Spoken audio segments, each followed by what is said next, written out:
This is Emily with Canix's product team. In this video, we'll cover how to create and manage strains in Canix. Strains are used to identify the genetics associated with plants, harvests, and packages. And throughout Canix, strains can also be used to group or filter your inventory in the data tables and reporting. And they can also limit some of the searches or the drop downs based on the strain of the item. Strains can be created in a few ways. They can be created ad hoc, which we'll cover today in the facility data section. They can also be uploaded in bulk using our facility data uploader. Or as you're creating new plants or packages and don't see the strain that you're looking for, you can also create them in those workflows. In this video, we'll cover how to create and manage strains individually from the admin section under facility data strains.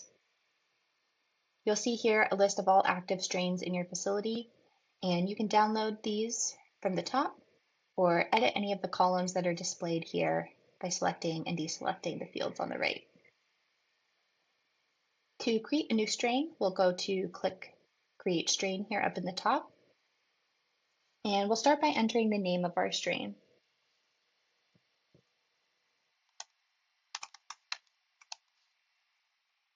If you have separate phenos that you want to track separately, but you intend to group them together as a single harvest batch, we recommend using a separate Canix only field called lot ID, which we'll use or cover when we're doing the cultivation training, and that's on the plants directly. If you have multiple facilities in Canix, you can create them here. This will only initially create the strain in each facility, but after that, any changes or edits you want to make to the strain will be made in each facility individually. This just initially creates that strain across each facility, but these aren't synced across each facility. The remaining fields are informational only, and they don't reflect or won't affect any system functionality. So the testing status, while required, isn't the official test results of your packages. Those will be done on the packages themselves. Generally, this is left as the default, but your other options are none, third party, and in-house. You can also enter a SKU here. This has to be unique per strain in the facility. And while SKUs can be entered here, they are more commonly tracked on items and packages. You can also enter a THC and CBD level. This is used as more of a standing average or estimate, and actual test results are on the packages and batches themselves, not on the strain.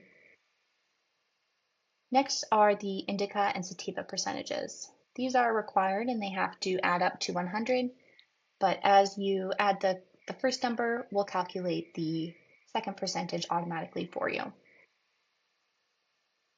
If you have any cross strains, you can list them here or select them here. Any strain to select as a cross strain must first be created as a strain in the system. But if you don't want to select or create cross strains separately, you can also list them in the notes field. It's a free text entry, so you can add any notes or information about the strain that you want here. When you're ready to submit, we'll go ahead and create. You'll get a confirmation that the strain was created successfully, and it'll now appear in the table here. But if any errors did occur, we'll see an error in that modal that we just closed when we selected create, as well as an error message in the top right corner of our screen.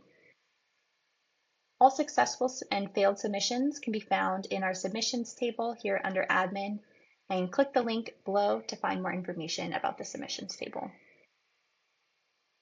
To update or delete a strain, you could just click the hyperlinked name here, make any edits that you want, and as you make those changes, select Update to save those on the strain.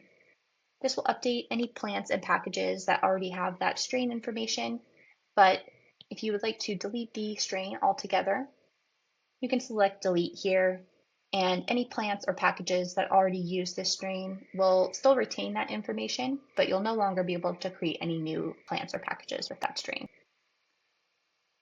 Any items that already have the strain can be used on packages, but you won't be able to create new items with this strain. You can also create or edit strains in bulk using our facility data uploaders that I mentioned at the beginning. We'll be covering those in a different training video.